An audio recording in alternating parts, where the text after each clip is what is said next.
For the past 47 years, the NFL has been the most popular professional sports league in America, according to the Harris Poll. But along with ratings, the severity of concussions and other head-related injuries have started to pile up on America's sport.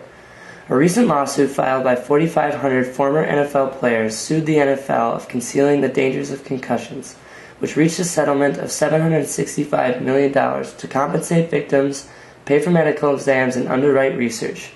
In Winona, football programs are more than aware of the dangers playing football brings to players and are trying to get ahead of the curve when it comes to concussion-related issues. Well, I think they're doing a lot of great things. The first thing is the equipment is so much better now with all the studies going on, especially at North Carolina and also at Virginia Tech. The technology has gotten so much better. And I also think that the NFL and the NCAA are really taking strong measures to look at not only preventing the concussion injuries, but also what are we doing in the post-concussion area and protocol. And that's been a lot of changes, but I think some really neat things are happening in that area. Really defending or protecting the defenseless player, and what they're looking for is an angle that if you take an angle up at a defenseless opponent, like the wide receiver going across the middle, if our DBs take an upward angle and hit him in the face or in the head, anything above the shoulders, that's considered targeting.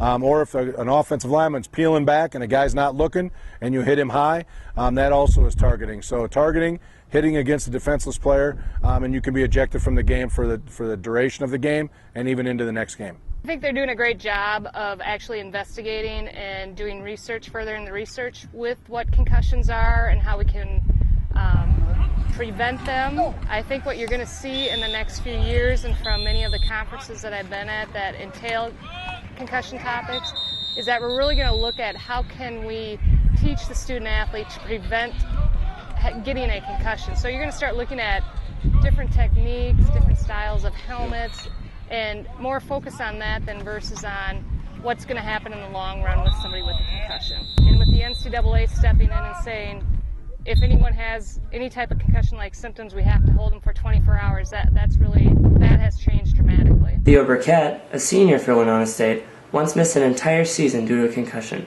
but his injury extended far beyond his presence on the football field. I had what was called post-traumatic concussion syndrome, so I got a concussion and I stayed in, kept getting banged around, and made the concussion end up being a lot worse than it actually was. A little bit before halftime, I finally came out, was throwing up, and from there it was just kind of, yeah, I ended the rest of my season that year and couldn't play for the next season. I missed a full semester of classes, and then half of another semester I had to take incompletes on my classes and finish them up in the summer. At the youth level, Maury Miller Youth Football Director Steve Kozadowski has partnered the league with Winona Health and make sure enough time is invested in the beginning of the season to properly promote correct form tackling and blocking.